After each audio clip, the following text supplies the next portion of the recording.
All right, so let's get started. My name's Laura Gergley, Marketing Manager with McGraw-Hill Canada. Thanks for attending our virtual symposium, Thriving in Today's Changing Education Landscape. You've joined our Management Information System session titled Connect Master MIS, Maximizing Student Engagement in the Digital World. And as we continue to thrive in this new sense of norm, we're lucky to have authors Tedmon and Casey Wilhelm join us today. So before we pass this off to Ted and Casey, let me introduce them. Both are authors of Connect Master MIS. Both teach at Boise State University. Ted teaches management, business, principles, and digital literacy courses. And Casey teaches digital literacy for business, computer systems, business applications, introduction to business, and principles of marketing. So please join me in warmly welcoming Ted and Casey. Now over to the both of you. Hi, thanks, Laura. Appreciate the introduction and wanted to thank everybody for taking a little time out today to meet with us and allow us to show you some of what we've been working on over the past couple years to develop this new learning solution in management information systems. I'm Casey, one of the co-authors of this digital learning solution, and Ted and myself have been working in this landscape. Not only have we been teaching at the university level for the last 15 years, additionally, we've been authoring digital learning solutions for about the last 9 years now. We started out building and creating an offering for introduction to computers, so looking at kind of 100-level digital literacy courses.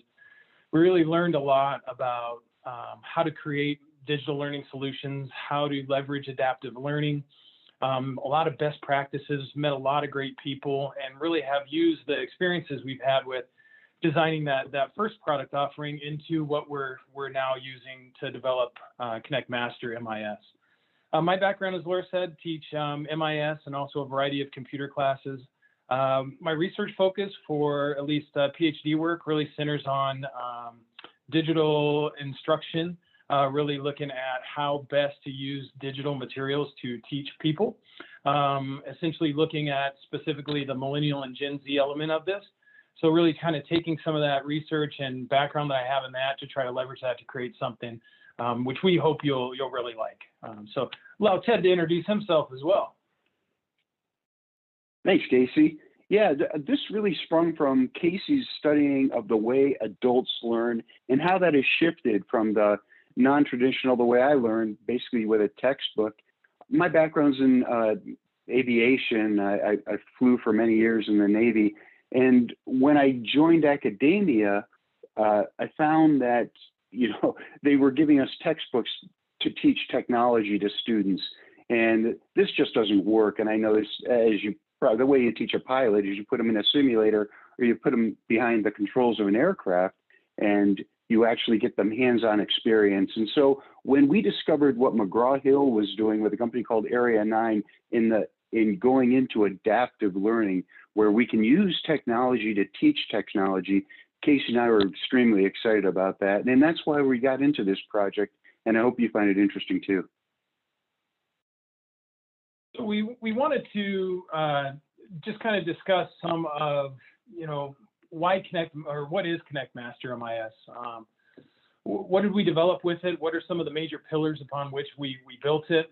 And so first off is really this idea of more immersive concept exploration, allowing students to explore concepts, to explore learning, really trying to drive into learning in this immersive way. So using a variety of instructional techniques to get this kind of immersive feel, whether it be the use of adaptive learning, use of videos, use of different case studies, application-based activities, really using all of these tools to allow students to really get immersed in it and have different ways so that based on their different learning styles, they can find the approach that best works for them. Additionally with this, we really like the idea of adaptive learning, and especially how adaptive learning lends itself well to adult learning. We'll discuss our adaptive learning, kind of how we utilize adaptive learning throughout the platform in just a little bit, but really want to focus on the idea of adaptive learning, the analytics that are provided by it as well. We like the idea of analytics. We teach a very heavy dose of analytics in our MIS classes. specifically looking at all of the ways that analytics are provided and all the ways that students can find information and organizations can use it. And we think much the same as how that operates in the business world, we should be doing that in education as well. So looking at a system that provides some advanced student and instructor analytics so students can get some really targeted information on their learning. And then additionally, instructors can get a backstage view in that as well, which we think is really critical, certainly as we've shifted away from face-to-face instruction because of COVID, and now we'll be, hopefully shifting back again to more of a traditional model, but there's going to be some carryover, and we've been looking at some research around this that it's going to be interesting to see how the landscape kind of shifts as we've gone away from traditional modes and then kind of, all of a sudden we shifted over to being all online. And now we're going to be transitioning back. And a lot of students are providing information that say, I really like and crave that face-to-face interaction, but I like the integrated components. I like the immersive content of being online and being able to access things from, any device, whether it be mobile or a desktop, laptop, and so on. So it'll be interesting to see how that shift happens. We also developed this because we wanted to have the ability to reconfigure and customize. We know that there's just a diverse way that instructors teach MIS across the board. Some instructors, rely very heavily on teaching databases and spreadsheets, but maybe less on content. Some are very more content driven. Some have different ways and approaches. They like to cover content in a different order. And so by building this as we did in this digital first kind of modular approach, it really allows for maximum customization without the feel of seeming customized. We built this as well to allow for regular and seamless updates. Ted and I have done a lot of research of looking at how students respond to outdated content. And quite frankly, when they see outdated content, they tend to disengage and make judgments about how good a learning solution is or a textbook is. In our computer information technology offering that we developed, and in this platform as well, students have the ability to provide feedback, and they can give us feedback directly in the system itself, which goes to the development team and us as authors, so we can see what students are kind of thinking and feeling as they're working through this. And one of the biggest critiques we see is with content that they deem outdated. As soon as the new smartphone comes out, if we're not pushing out new images and some new content to address that, and I'm talking within 24 hours, we're receiving information in the system that's telling us your content's outdated, they just came out with the new iPhone. I mean, we don't have the kind of time to be waiting 6 months to a year to do this. And then lastly, just this variety of activities. We really wanted to design MIS Master to have all of these different activities that instructors can assign and then students can use to complete as well.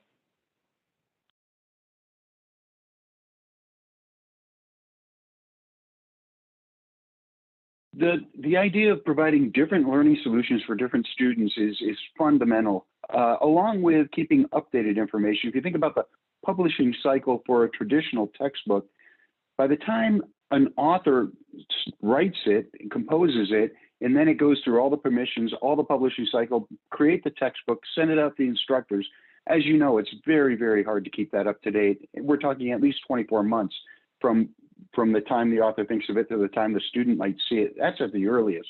This is why a digital first solution is so important this time of year, this day and age. As soon as a student sees something that they see as outdated, their mind is going to start to drift. And that's one of the reasons we think it's so important to have a digital first solution. That's what we mean by the evergreen, the ever-changing landscape, and why you need an evergreen solution. It's our hope that if you adopt this product, that you'll see you never have to go to a new edition, because it just keeps changing with the time. You see what the updates are, and that way it continues to change as the environment change. Millennials, Gen Zs, non-traditionals like to learn in different ways, and we'll get into how that works later, but there's some common themes. Among those are the focus on imagery. If we've done numerous eyes studies with multiple generations, and one of the key things that students look at first is any image on the paper. And you've probably seen this for yourself too. If you go to a newspaper, a magazine, a book, if there's an image, your eyes are going to go to that first.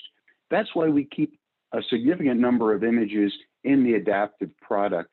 There's also something about the frontal lobe. When it sees color, it stimulates the brain in ways that strict text does not. So we use these different techniques to ensure maximum engagement with the student. The wonderful thing about the analytics is that instead of lecturing over an entire chapter, you're able to focus your discussion now on just those areas where the students had knowledge gaps. You can only do this with a digital environment where the students, we flip our classroom, I'm sure many of you do the same, so that we can see where the students had challenges before we give a lecture or before we post a discussion post in an online class. This way, because it's targeted, the students understand, yeah, this is where I was weakest. Yeah, I missed that question before. I want to learn a little more about it. If you lecture on content that they already know, once again, that's going to cause their mind to drift and you get suboptimal performance. The customization and modular approach that Casey talked about is one of the things that we really love. Every institution we found has different needs, and one of the things we really like to do is meet with instructors and see that our product can meet those individual needs. So, for example, a Canadian audience and the students may need something that an American audience doesn't need, or needs a module, and we saw this. Well, Casey, we have numerous examples, rather, of schools that wanted one particular module added. Well, with a digital-first solution, we can do that, much more rapidly than any other product, and it'll be seamless for your students because it fits right in. That's what we think is a big strength of the modular approach. Absolutely, and that was Ted and I were having a discussion with Laura and others about, for the Canadian market, looking at perhaps a module that addresses some of the regulatory differences or regulatory instances that regarding cybersecurity, cyber laws, those kinds of issues in Canada versus the U.S. market. Looking at developing a module like that to make sure that we're hitting that target specifically for the Canadian. We also think it would be interesting to be able to have that where we can show just some differences to our students in the States to say, well, here's how they differ, and here's some of the similarities, and here's some of the different ways, and almost allow the students to do just a little bit of a comparative study between the two. So we're always looking at ways we can better customize and create content. On the screen there as well is just an image that'll show you one of the reports that surfaces to students in the system itself. So some of the analytics that are provided. Obviously, you can see the time on task there. Additionally, in the learning solution, there's the ability for students to recharge. The recharge feature is basically based on student performance. So it's an individualized formative assessment that students can go in and complete based entirely on their performance throughout the module on the adaptive learning exercise. And then additionally are the most challenging learning concepts as well that are presented there. And so those are the questions that the student demonstrated they didn't have mastery of. Ted and I really like to use this most challenging concepts in our instruction, both face-to-face, online, and hybrid. In our online classes, we like to show a report of this and say, here's where you were struggling as a class. So here's what we're going to focus our small group discussions or discussion activities on. In a face-to-face or hybrid environment, we use that for small group discussions. We pull up that report, and it's been fascinating to see students and their responsiveness to us being able to kind of give them that backstage view into their learning and provide them some of those analytics. And so those are available both, like I said, from the student and instructor side as well. As Ted said, and he and I have really heavily focused on the study of looking at the differentiation between learners, specifically, how we learned we were going to school versus how some of these generations are actually performing. And so with this, we really looked at this idea of trying to compare, what's the difference between millennials and Gen Zs, and is that something that we should be paying attention to as we design a learning solution? And overwhelmingly, we thought, well, absolutely we should. This is our audience. We should better know how they tick, what makes them work from a learning perspective. So you can kind of see the differences on that graphic there as far as the millennial versus Gen Z makeup. And we're starting to see millennials, still a heavy bulk of our students millennials, but we're starting to see more and more Gen Z students that are trickling in now. So those born after 1997 are considered Gen Z. So some of the main differences between them, millennials believe they're great at multitasking. However, I'm sure in your instruction you found that that's definitely not the case, but they certainly think they are. Additionally, they like to speak their minds. They like to challenge authority and give you some insight into what they think and what they feel about things. And I teach for the Small Business Administration, and I was working with a customer who owned a helicopter company, and one of the best pilots she had was a millennial, And she's like, I'm so frustrated. This pilot is just awesome, but all they want to do is complain. And so we had a discussion over this, and I said, look, maybe you just need to just let them vent to you. Just let them speak their mind. Don't say anything in return, even if it's ridiculous. See what happens. She said it's going to be very difficult to do. She kind of took my advice. Guess what? It was like the pilot is very happy now. It was just that ability to speak their mind. So I had mentioned the ability to provide feedback in the system. That idea is really critical for millennials, of being able to do that in kind of a safe way and not getting pushback. Of course, short attention spans is a big one as well. That was one of the key reasons why we developed this, was to try to create really condensed modules that wouldn't take 4 to 5 hours to complete, full knowing that students have these very short attention spans. And this is the case for both Gen Z and millennial students. Really looking at that they can't focus that long.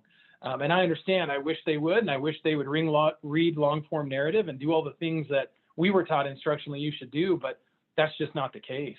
From the Gen Z perspective, very social. And this is where we're seeing with the pandemic, where it really hit them hard, is they're very social. And even though they're very mobile oriented and like apps and do that, they still miss that face-to-face interaction. And we've seen some to the detriment. So trying to develop something that encourages the social nature of instruction as well. Obviously, very visual learners, as Ted alluded to, they expect video and imagery throughout. It's just fascinating to look at. Ted and I did a quick little study just within our classes, where we took one of our adaptive learning modules, and within the adaptive learning modules, every learning resource has an image, every question has an image with it. We took one of the modules that had all the images, and then we took another one, we didn't tell the students, and we put one out that had no images. And we instantly were getting feedback from them about what happened. This isn't the same. I don't like it as much. And it was just fascinating. We thought, holy cow, just something as simple as an image and how it engages students is just fascinating. So really try to be heavily reliant on that. A couple other things is very well aligned with our instructional strategy, is very well aligned with the flip model. So using the assignments and having students, cover the material before we come to lecture, it's totally transformed how Ted and I lecture from that perspective. We're not so focused on having to go through the whole chapter and go through the long PowerPoint. It's a much more of a dialogue that happens now. And we really like that. And our students have given us great feedback as well. Also allows for this non-linearity of learning. We're seeing with learners today that they like to hop around. They want to go into assignment, they want to exit it, they want to go back to something else, look at the phone, right? They're moving around all the time. And because of the assignments and how they're built, it really allows them to do this non-linearity and kind of work it. There's a bunch of different learning objects, ranging from the adaptive learning. We have an e-reader that goes with it. We also have a downloadable print companion. Give the students a lot of tools in their toolbox so they can do this as well. Yeah, and when you're wondering, hey, how do I know if my student is a Gen Z or millennial? Remember, we're just putting out gross generalizations regarding these students. It's really more of an attitudinal thing. The Gen Zs just tend to be extremely tolerant of others and highly, highly social. One way you can kind of tell is if you have a student that says, listen, something comes up and I need an extension on the due date in this assignment. If you say that to if your response to the student is, well, I'd like to, but that really wouldn't be fair to your classmates. Someone with a Gen Z attitude will go, yep, I get it. That makes sense. I'll get my work in on time next time. Whereas a millennial will tend to go, wait, you don't understand my situation. In the way you manage that, because you're going to treat all these students, fairly, allow the millennial to tell you why it's not fair. Just allow them to voice this, because that's what they want to do. They believe their opinions are important, and they want you to hear them. So while it's often challenging for non-traditionals to sit patiently and listen to them, that's really all it takes with the millennials. It's really fascinating, the kind of studies that we're doing as we learn more about how different students learn.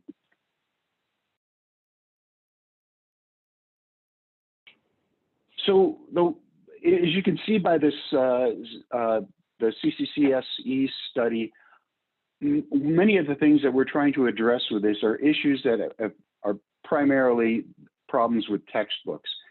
One of the challenges with an MIS course, as you know, is there are so many topics, it's so broad. And along with that, students come in with such a wide spectrum of knowledge.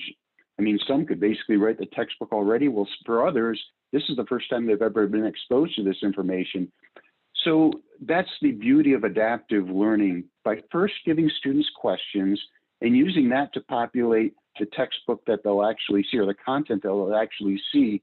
This allows you, the more advanced students, to progress quickly without intimidating those students with greater knowledge gaps. That's the beauty of adaptive learning. And since you have the analytics, you can see where those weaknesses lie. This increases student engagement, and you'll see much better persistence in those students because they don't get bored. They also can't fake it. You'll no longer have the student that comes to you and says, hey, listen, I'm studying, I'm reading, but I'm still not getting the grades that I want. With the analytics behind that, this will go away because you can just look into it and say, well, I see you're studying, an hour and a half right before the due date. That is suboptimal. If you really want to learn the material, the key is redundancy. So what you want to do is go in half an hour here, half an hour here, half an hour here. Get good sleep, get good food. That's how you'll build memories, and that's how you'll recall the information a little better. This platform allows you to do that like no other. So because it's adaptive, they have to read. One of the big criticisms, students don't read today. Well, you can get them to read if you provide the content in the right fashion. And that is by having them read questions and come up with the answers, they are reading.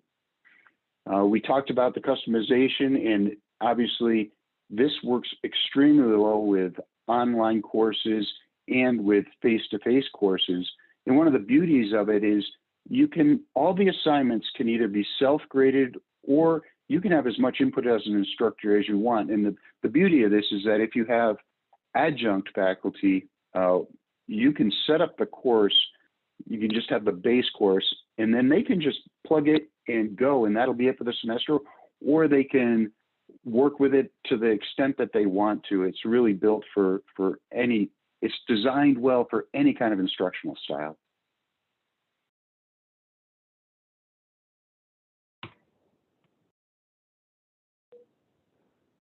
So we look at basically trying to say, okay, well, here's how we designed it. Here's some of the challenges we're seeing.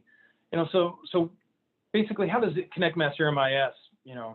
How does it solve some of these? And so we look at the wide variety of modules. We've got, as you can see over there in the table of contents, wide variety of modules ranging from cybersecurity databases, really trying to look at. We did a very big study and cross section of what are some of the other offerings that are out there currently on the market, and how can we best make sure we align with those, but then also cover content that's more emergent, and just differentiated. And so you'll definitely see that the content we have basically flows through, and it has a lot of the same coverage of most offerings out there, although we go a lot deeper into certain areas as well. So really digging a little bit deeper into CRM, for example. Competitive Advantage does that as well, cybersecurity. So we tried to dig a little bit deeper into those areas. Additionally, with the wide variety of modules, we're also exploring other avenues as well. We have an emerging technologies module that we think would be a great fit to put in here that really discusses some of the new and current emerging technologies. And we update that every 6 months. We just did an update in that at the end of December. So we think that would be beneficial. And we're also exploring interest on a programming module as well. And so these are some of the areas that we're looking at. Also looking at this idea of modular design, allowing you to kind of pick the pieces almost cafeteria style, seeing which ones fit where, what's going to work best for your instruction. So allowing you to do this. And with all of the pieces that go along with that, it makes it very seamless. And additionally, integration into your learning management systems. If you use Blackboard, Canvas, full integration into those. And so that modular design allows you to really customize it based on how you want to design and how you think it's best. Of course, that evergreen approach, so looking at this idea of perpetual updating, always maintaining and doing updates. We take this from student feedback. We also take this from instructor feedback as well. So we like to look at multiple sources to provide us this information as well. Of course, the adaptive learning assignments, looking with the adaptive learning assignments, those active, it's a formative assessment. As you know, with your students are probably very similar to ours. If you don't assign points to an assignment, the likelihood that they complete them is very, very low. It's unfortunate that they're not doing it. As you saw from that CESI study, about 85% of students say they're not doing their readings before class. Well, that leaves it a very tough lecture environment, right? I mean, they're not able to have a two-way lecture because they haven't looked at the content. You're hoping that they do it, but now we can actually give them points for that as well. Of course, looking at multiple learning styles and encouraging critical thinking by covering, case studies and video case studies and adaptive learning. A lot of ways we can assess their learning. And then, of course, looking at providing you and your students those analytics to really help you make better, more informed instructional decisions. And when we say multiple learning styles, for example, some non-traditionals don't like seeing questions first. They want to read the material and then answer questions, because if you think about it, they've been taught from grade school that getting a question wrong is morally bad. So they don't like seeing questions for which they've not been exposed to the information, the content before. Now, our studies have indicated this is a far more efficient way to learn, but if the student prefers to read the content first and then answer the questions, this allows for that. It's however they want to learn. You can also print out, we have core concept notebooks that the students can print out and take notes on, so that if they prefer a tactile reading experience where they actually have paper, if they find that better to take notes, to highlight, if that's the learning method that they prefer, we provide that as well. Now, they'll still have to go back and do the adaptive learning assignment, because that's going to provide, well, one, you can measure that they've completed it, and two, it provides the analytics to show them and you where they're weakest. But still, they can get the information in many different ways. We talked about how this information we're able to refresh it constantly. The variety of assignments, we'll talk about traditional case studies, which of course you're familiar with. We also have video case studies where the student's given a short, less than 5-minute video, kind of setting the stage and then answering questions that are at a higher Bloom's level than the adaptive platform. Similarly, the ABAs, or simulated case studies, where the students walk through and they have an avatar that they play, and they're given a scenario and they're answering questions that come from the content. So it's gamified, so that there's multiple ways for the students to learn the material. And once again, that redundancy is what's going to build the retention. The analytics provide the insight into your students' performance and allows you to see where they have challenges, as we said before. And because there's videos, there's traditionals, there's ABAs, there's the adaptive platform, all of this allows a student to jump in and jump out. And that's what builds engagement and real learning. Because there's so many different options for instructions, for instructors and professors, we've provided these implementation guides or instructor guides that show you different ways to use the material, discussion starters, how you might want to set up a course if it's hybrid, online, face-to-face, just to ease you into the product. You'll maybe use this for your first semester. After that, you'll run with it, because you'll see that there's so much in there, and you'll make the course your own. And then finally, we don't need to tell you that the McGraw-Hill support is the finest in the world.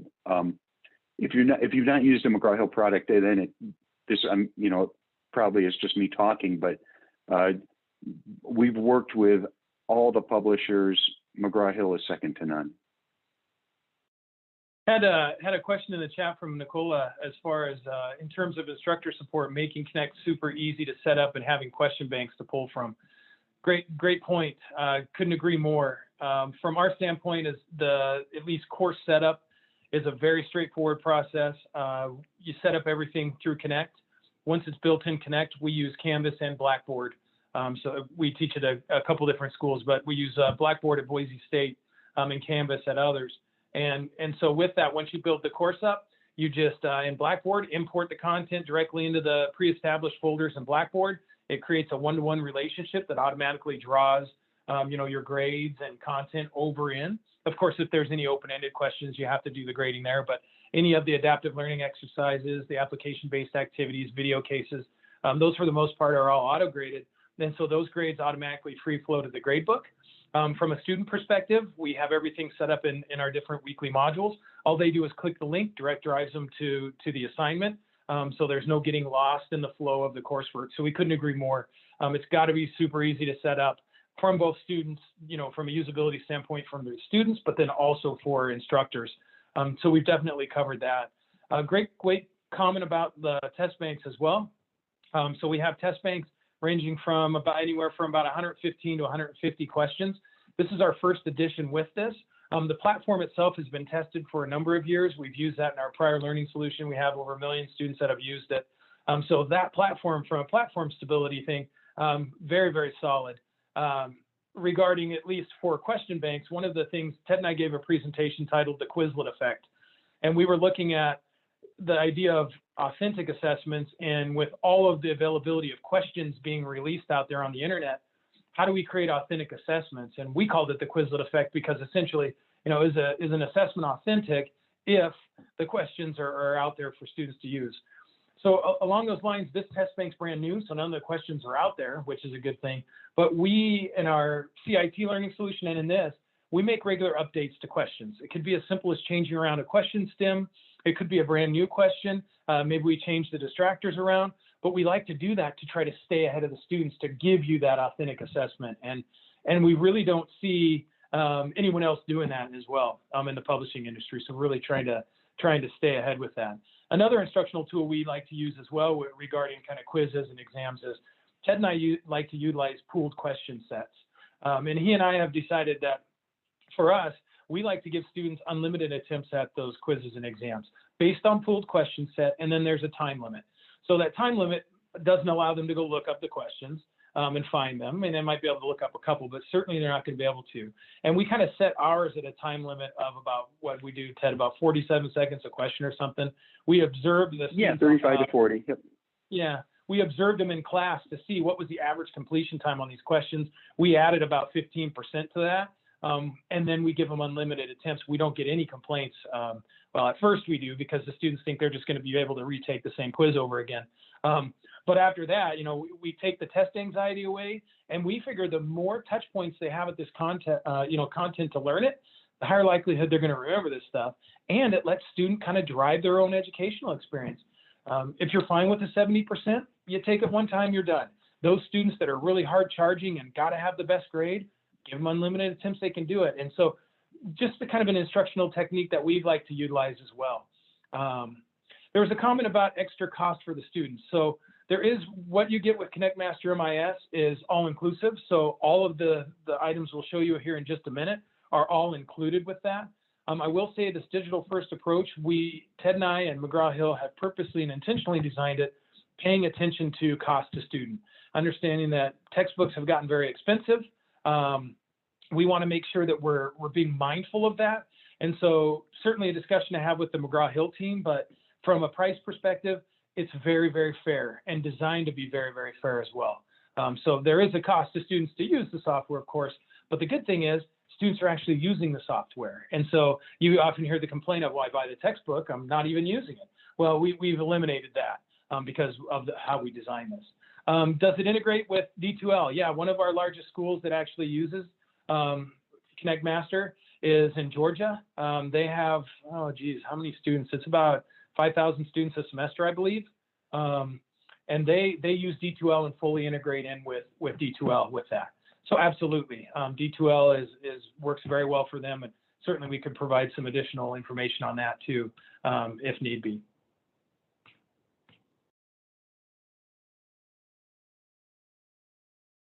Yeah, and just touching on what Casey was saying, there's all the other ancillaries that you would expect. There's PowerPoints, as well as test banks. And just to build on the point that Casey was discussing with regard to using pooled questions, teach in whatever way you want, but as we go around the continent discussing this with other professors, we have become stronger and stronger proponents of allowing the students to take assessments multiple times. The idea being that the more they face it, the more questions that they read and the more questions that they answer, the more material they're learning. And that's obviously what your focus is, having the students learn the material. So we, in particularly Gen Zs and Millennials, they often feel unorganized and like they lack control in their lives. So by providing them the control of being able to control their own grade, by allowing them to take the midterm as many times as they like, I think you'll see better results and happier students and more engaged students. And you'll also, and it puts to rest any kind of test anxiety many students perform not as well as they should, not because they don't know the material, but just because they get so stressed when they're facing a test. When they know they can take it again if they don't do well, you'll actually get a more accurate assessment of that student's knowledge.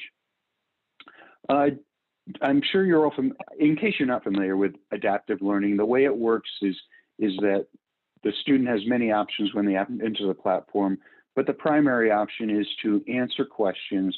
And then once they answer the questions, and this we're talking about lower Bloom's level, like Bloom's level 1 and 2. So they're answering drag and drops, multiple choice, multiple selects, fill in the blanks. We try to mix it up to keep the students engaged. And we include those images. Once they've answered all those questions, you can be assured of a level of competency for when they've completed that module.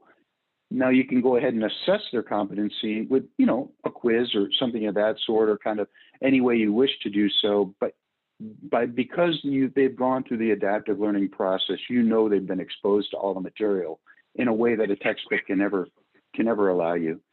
It'll also give you the ability to see where their weaknesses are. So it builds a customized learning experience for every student.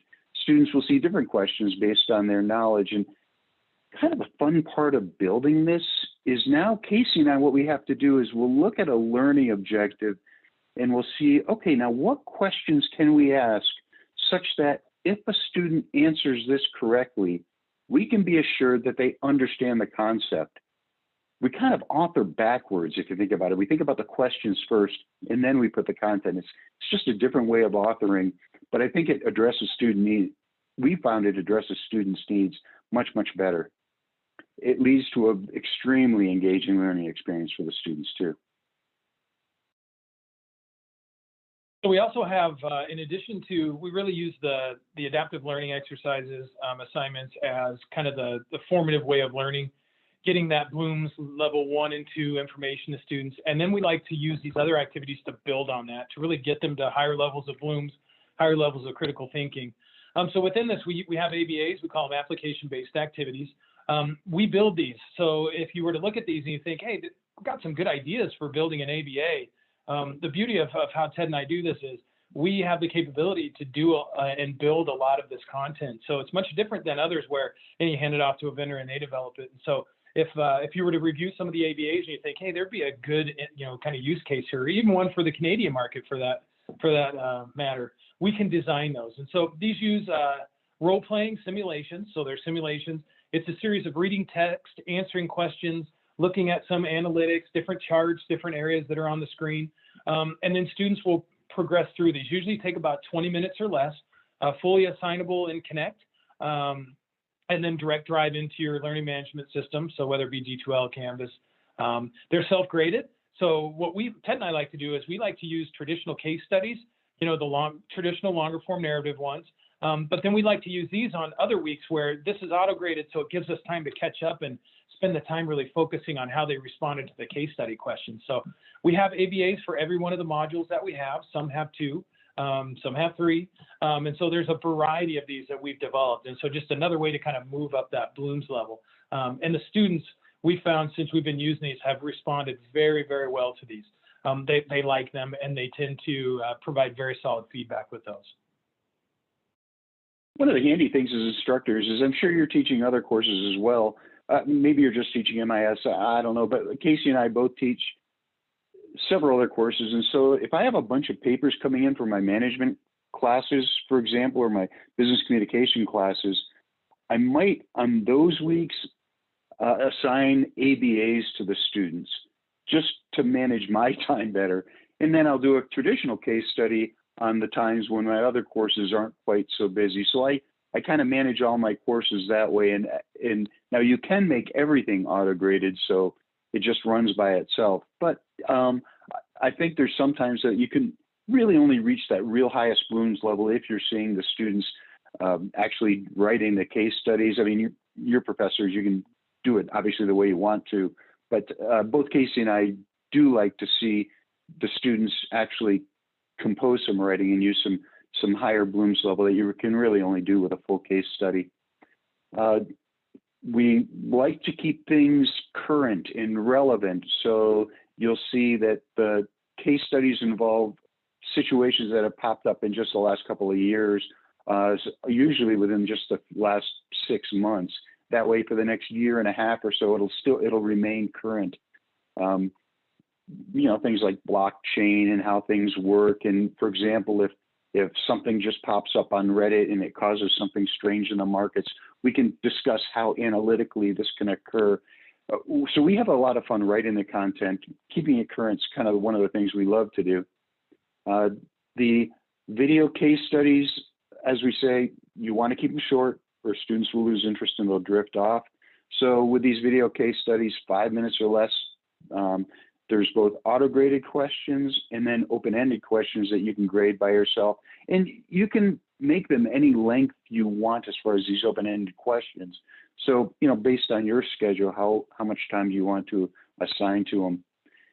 And then, of course, all of them have, for example, multiple choice questions that go along with them. You can choose which questions to assign, the ones that you think are most relevant, as well as the open-ended questions. So we think the video case studies are a nice added on element to this course. Just keep the students engaged. You want to give them a regular cadence where they know what's expected each week, but you also want to mix it up so that, each week they'll have an assignment that say due on a Friday, but you'll mix it up. So like maybe a video case study one week, an ABA the next week, so the students don't get bored and into a rut. It's just another key way to keep students engaged. So we also have traditional case studies as well. So these are going to be the ones that you all are very familiar with, using narrative text. So we cover very current and relevant situations in companies here as well. We've had a variety of different authors work on these with us from across the country to get a lot of different insights and backgrounds into how to cover these. Questions at the end of the case really requiring students to apply these critical thinking skills.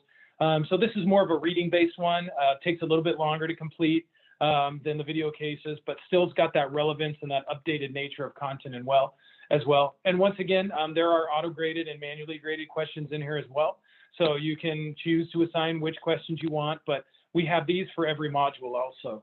And kind of back to the video cases as well, not only with video cases do we use video there, obviously, but throughout the different modules, we have different videos that we integrated as well. Once again, just using these different types of video and images and things to create engagement. So one thing we'd like to work with you on if you decide to adopt is how do you reach your students the best? Like as I mentioned just a couple of minutes ago, building an instructional cadence so that students know what to expect. For millennials and Gen Zs in particular, this will lead to better outcomes. We believe in using multiple assignments during their week. For example, this is due Tuesday, this is due Thursday, this is due Saturday, as opposed to making everything due at the end of the week. Students, especially Gen Zs and Millennials, will tend to put things off. They'll estimate in their mind how much time the assignment will take. They'll be very aggressive with that time frame, and then they'll put it off. And what you'll find is that you'll get substandard performance from the students because they really didn't have time to accomplish it before the due date. Either that, or they'll be coming to you asking for extensions. That's why we like to build an instructional cadence that's consistent through the semester. You'll find you have better performance from your students in this way. At least that's been our experience. Using the analytics and allowing the students to see the analytics will drive engagement. They can see why they are doing what they're doing. When they're putting their confidence level with their answers, they'll see how that metacognitive level feeds into their responses. They can look at the analytics themselves. And by looking at the analytics, they're learning about analytics. And obviously that's the future of MIS. As we discussed, the activities cover multiple learning styles, allowing the students to watch a video, allowing to play them a simulation, allowing to do a reading, different learning styles with enough redundancy so that the students learn the material. It's integrated in that all of because Casey and I author everything, or at least review everything that's going into it, there's consistency across the content. I don't know if you've ever seen for example, a test bank that really didn't align with the content that well, or PowerPoints that didn't seem to match what was in the textbook. All of ours goes extremely well because, well, we built it that way. And finally, updating the content, that's really helps keep students engaged as well. And really looking at this idea of instructional practices and looking at diverse needs and preferences of students, right? Not only from, right, you've got a whole variety of students, whether it be age demographics, social demographics, there's a lot of different coverage of this. So looking at how to best meet these diverse needs and not just teaching a one size fits all of, you know, this is how it's going to be. We really like to focus on giving students multiple tools to help with their learning. And really encouraging them not only from that perspective, but then also to use different devices, because we'd love you to test this out and to see what it looks like on mobile devices, because the way that we built the content, the way that it's structured really lends itself well to scaling to mobile. And we would love to get your feedback on it, because we think it's fantastic. And so far we've gotten really good student feedback too. So with that, we want to thank you for joining us today. I know we did a lot of one-way talking and provided a lot of information at you, but we're happy to continue the discussion with any of you. Ted and I over the years have built what we call a collaboration team. Fortunately for us, we've made a lot of friends along the way where we keep in contact with a lot of professors, and we just check in with them and we just have discussions, you know, now via Zoom, but we would love to further connect with you to find out your thoughts and share, you know, best practices and of course, show you some of the other things we're developing. So we put our contact information there. We'd love to hear from any of you. I'm certainly happy to meet further with you if you'd like to see what it looks like in practice as far as in our courses and how we've designed it. So I just wanted to thank you and really appreciate you taking time today. Thanks. And Laura, back to you. You got it. So I just wanted to say a big thank you to both you and Ted for coming out today. Connect Master MIS is new to the Canadian market, so we really appreciate you taking the audience through this great new digital solution for their MIS courses. Also, I want to thank the audience for taking time out of their busy schedules to learn how they can thrive with Connect Master MIS in their MIS course going forward. So if anyone does have any questions, again, as Casey and Ted said so kindly, feel free to reach out to them, or feel free to reach out to me. You can reach me at laura.gergley@mheducation.com. So that's it. I will leave you with a be well and have a great end to your winter semester. Thank you everyone for attending.